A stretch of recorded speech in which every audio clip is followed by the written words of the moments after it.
Okay, I just wanted to do a quick video on this really great philosopher, author Schopenhauer. This is his book, The World as Will and Representation, translated from German. It's in 2 volumes. I only have the first volume, so I can only speak on it, and I've actually not even read completely the first volume. So there was a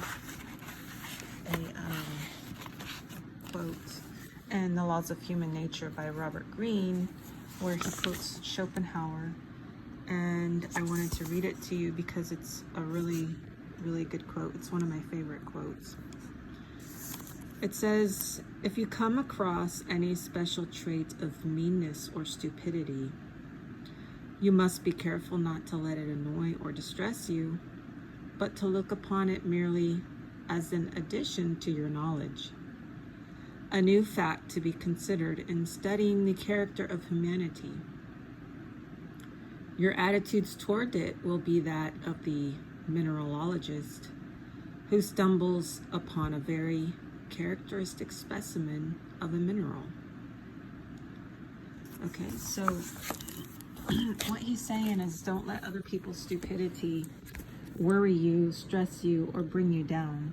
Don't let their meanness bother you, because in this book he explains that people just they just live by their own realities, their own experiences. And someone told me a long time ago that perception is reality. And I really thought that was probably the dumbest thing anybody has ever said, because, you know, there's your truth, my truth, and then the real truth. And so how can someone's perception be what is real? But what she should have said was a person's perspective is their own personal reality. And that would have made more sense. Because a perspective is not a reality, it's just a perspective, okay? Then there's, you know, the truth. So there's what you think is the truth, what I think is the truth, and then what the actual truth is.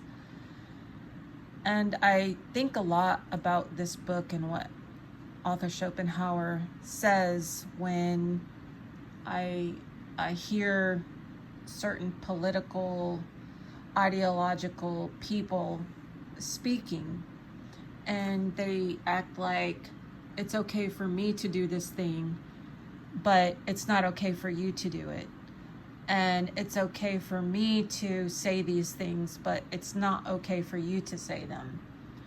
It's okay for me to misconstrue the founding documents of the country, but you cannot construe them in any kind of fashion.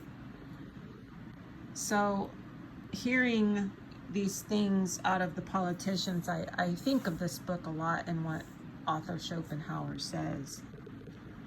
So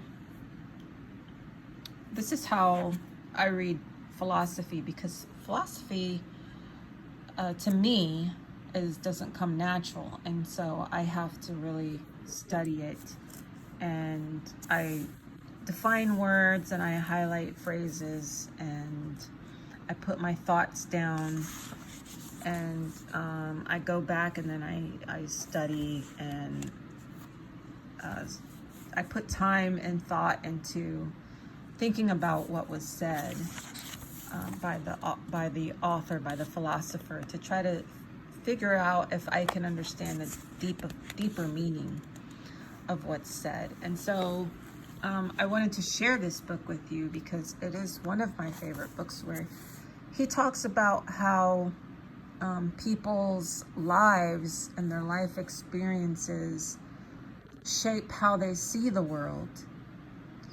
And how they see the world to them is their reality. And you can't always change people's reality. You can't change what they've come to believe in. If you can, it's really difficult. I think you can, but it takes a lot of work, and it takes the willingness of the person whose reality you're trying to reshape. Now, some institutes or people or what have you have gone through the effort of trying to use like neuro-linguistic programming or hypnosis and other types of things to try to help reshape people's realities. So I think it can be done. I just think it's so difficult that it's nearly impossible. So he says, the world is my representation. This is a truth valid with reference to every living and knowing being, although man alone can bring it into reflective, abstract consciousness. If he really does so, philosophical discernment has dawned on him. So, if a man be able to reflect on his reality, then he's being philosophically discerning, and that's a good thing, because it's introspection and self-reflection. It then becomes clear and certain to him that he does not know a sun and an earth, but an eye that sees a sun, a hand that fills the earth. That the world around him is there only as representation. In other words, only in reference to another thing, namely that which represents, and this is himself. So he sees himself in the world and how he views the world. So when some of these politicians say, well, he's doing this and he's doing that, but he's not doing those things, but they have done them, then that's the pot calling the kettle black, because they're seeing themselves in the world around them. So I had a guy tell me that I wouldn't be able to recognize a robber unless I was a robber and I was experienced at robbing. And I thought that was probably the dumbest thing anybody had ever said to me, because I can know what a robber is because I've been robbed and I know what it feels like. Okay? Now that doesn't mean I can just look at a person and know that they're a robber, but a robber can look at himself and know that he is a robber. And so I don't think that he's saying that you can look at somebody and know what they are, but you can look at someone and know what you are. So it's not that I can't recognize what someone is, it's that they can definitely recognize themselves in the world around them. So if any truth can be expressed a priori, it is this: that it is the statement of that form of all possible and conceivable experience, a form that is more general than all others, than time, space, and causality. For all these presuppose it.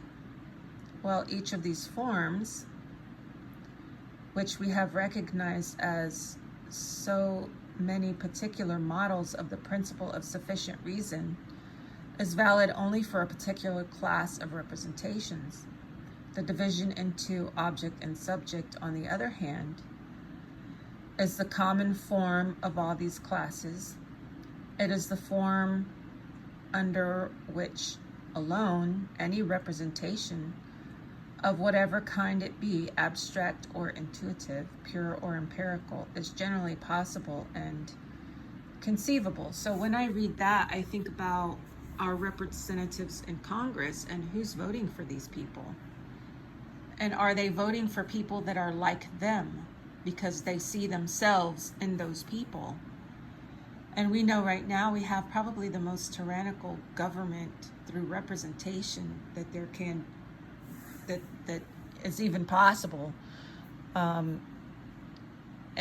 that these people up there in Washington are passing laws calling everyone a terrorist. So if they're calling everyone a terrorist, really, are they saying that they are terrorists because they can recognize what terrorism is and that they're able to write about terrorism in their bills and have their bills passed into law because they recognize what terrorism is because they know who they are and they are the terrorist, but they're calling everyone else terrorist, but they can't know who we are because they can only know themselves. So I find this just a really good book. And if you go back to the Laws of Human Nature, the quote I read at the beginning, you understand that